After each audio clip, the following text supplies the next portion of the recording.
경기도 수원의 한 다세대 주택. 어젯밤 10시 반쯤 이곳에서 11살 초등학생이 피를 흘리며 쓰러져 있다는 신고가 접수됐습니다. 119 구급차가 와서 애를 실어서 막 응급처치를 하는 것 같더라고. 초등학생은 팔과 다리, 머리 부위를 다쳤지만 생명에는 지장이 없는 것으로 전해졌습니다.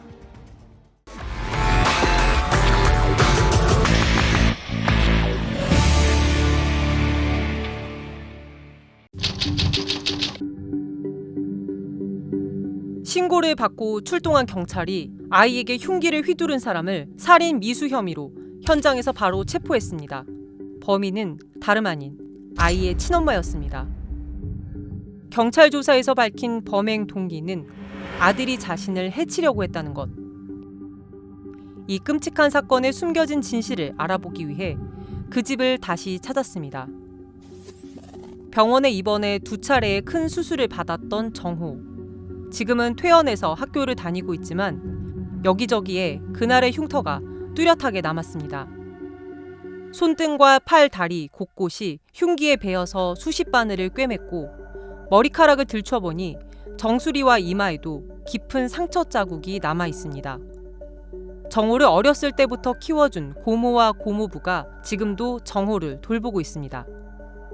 그날 갑자기 그런 일이 있었던 거예요? 나는 그냥 저녁 먹기 싫어서 내려가서 분리수거하고 있었지. 식사하고 이제 저 고모부도 내려오셔서 분리수거 도와주러 내려오셨는데 얘는 이제 내일 학교 갈 거니까 네 방에서 자고 있으라고. 그리고 진영만 여기 앉아 있었지. 근데 그러니까 고모네 부부가 잠깐 집 앞에 분리수거를 하러 나간 동안 눈 깜짝할 사이에 그런 일이 벌어졌다는 겁니다. 고모네 부부가 정호 가족과 함께 살고 있는 것도 사실 속사연이 있었습니다. 얘를 조현병 두 분 부모한테 맡길 수가 없어서 이제 우리가 데리고 있는 거거든요. 범행을 저지른 정호의 엄마는 조현병 환자였습니다. 그리고 정호의 아빠까지 조현병을 앓고 있었습니다. 처남은 약을 먹으면 그래도 그렇게 심한 문제는 없어요. 그래서 우리가 5년, 6년간을 데리고 있었고 얘 엄마는 조현병 심한 환자인 거는 알고 있었지만은 그렇게 남을 해칠 줄은 몰랐죠. 정호는 자폐 스펙트럼 장애와 발달 장애를 갖고 있습니다. 정호의 아빠, 엄마 모두 직업이 없다 보니 가족의 수입은 기초생활수급비가 전부인데 얼마 전엔 설상가상 정호의 아빠가 뇌졸중으로 쓰러졌습니다. 60대 후반의 고모 부부는 경제적으로나 체력적으로나 하루하루가 아슬아슬합니다. 조현병 환자들은 제가 처남하고 처남댁을 겪어보니까 시한폭탄 같아요. 약을 안 먹으면 꼭 발병합니다. 조현병, 질병 코드는 F20입니다. 조율되지 않은 현악기가 불협화음을 내는 것처럼 뇌 신경계에 이상이 발생해서 장애가 나타나는 정신질환입니다.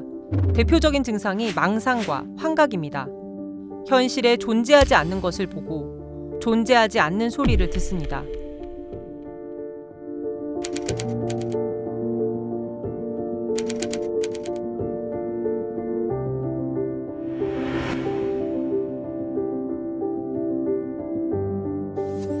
(50대) 여성이 흉기에 찔려 숨진 채 발견됐습니다. 바닥에 엎드린 상태로 목에 피를 흘리고 있는 것을 둘째 아들이 발견해서 경찰은 이 여성과 같이 살던 한 의사인 큰아들을 유력한 용의자로 보고 뒤를 쫓고 있습니다.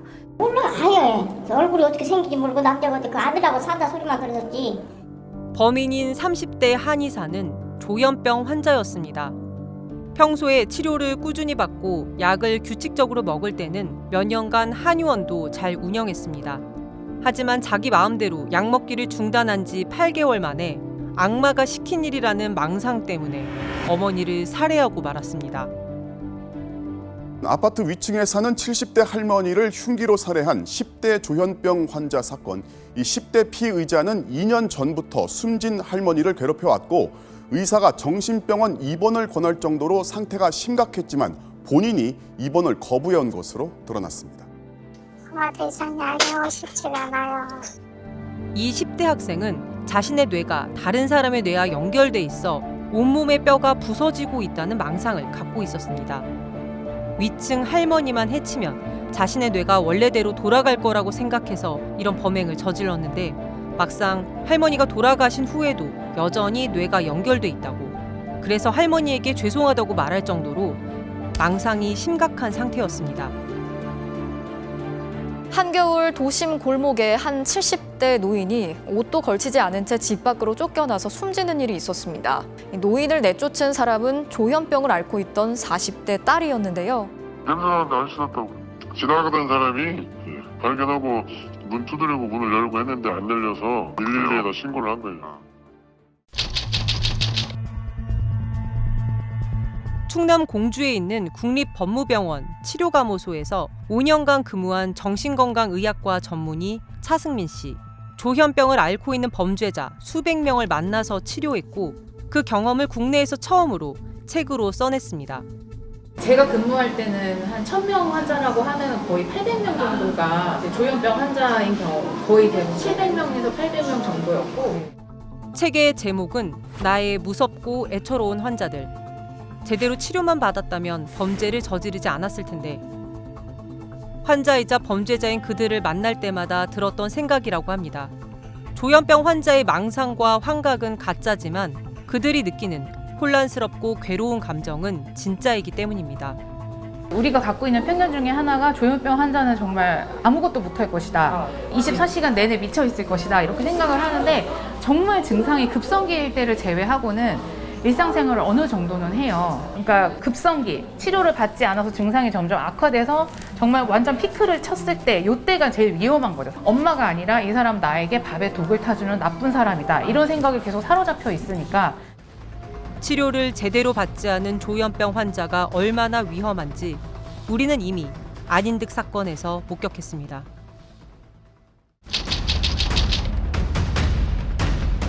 오늘 새벽 경남 진주의 한 아파트에서 40대 남성이 자신의 집에 불을 지른 뒤 대피하는 주민들에게 무차별적으로 흉기를 휘둘렀습니다. 12살 어린이를 비롯해서 모두 5명이 숨졌고 13명이 부상을 입었습니다. 쿵소리 듣고 내려와 보니까 사람이 쓰러지가 있고 피가 펑펑 나가 있었어요. 조사 결과 피해자 안 씨는 조현병 병력이 있는 것으로 확인됐습니다. 피해자하고 유족들에게 하고 싶은 말 없습니까? 하루다 멀다 불이익을 당해오고 뭐 이러다 보면 화가 날 대로 나오고. 본인이 조현병 앓고 있는 건 알고 계세요? 자신이 병이 있는 건 아십니까? 안인득은 2010년 치료감호소에 입소할 때 조현병 판정을 받은 환자였지만 2016년 이후 범행 때까지 3년간 치료를 전혀 받지 않았습니다. 방화 사건 이전에도 아파트에 오물을 뿌리고 여학생을 쫓아다녀서 경찰에 신고가 8번이나 들어갔지만 한 번도 제대로 된 조치가 이루어지지 않았습니다. 조현병 환자의 경우 정신질환자의 강제 입원을 엄격하게 만든 현재의 법 규정을 그대로 적용하기 어렵다는 게 현장의 목소리입니다.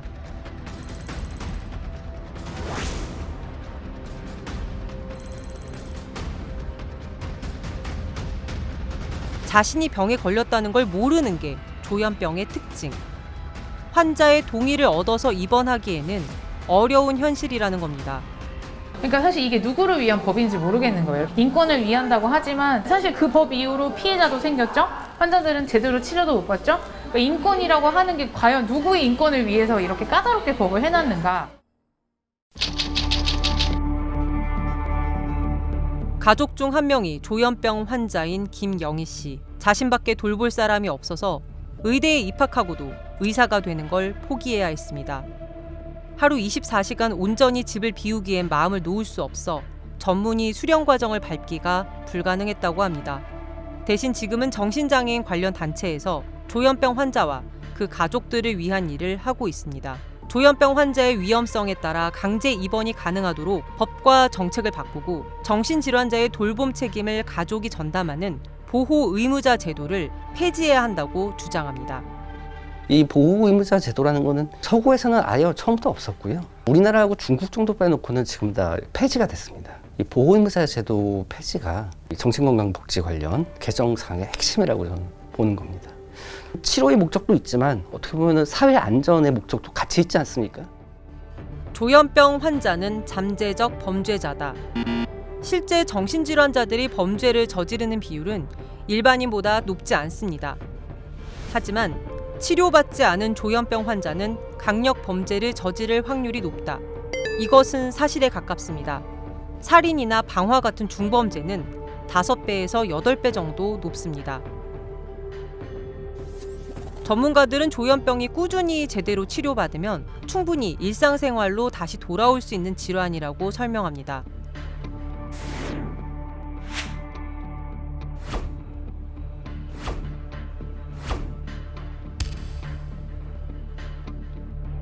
조현병 발병률은 전 세계적으로 1%, 100명 중 1명에게서 나타날 정도로 흔한 질환입니다.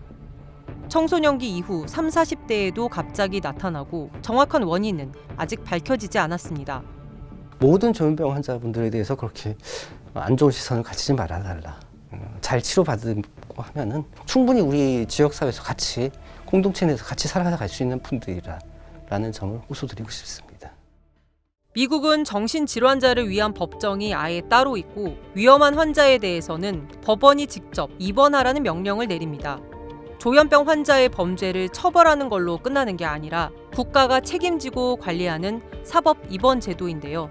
범죄 예방 그리고 이들과의 공존을 위해 우리 사회가 더 깊이 고민해야 한다는 지적입니다. 그냥 2년형을 받으면 2년형만 받고 딱 그냥 출소시켜버리면 또 다시 원점인 거예요. 그 사람이 자기 스스로 약물 치료를 안 받으면 또 사고는 칠 수밖에 없는 거잖아요.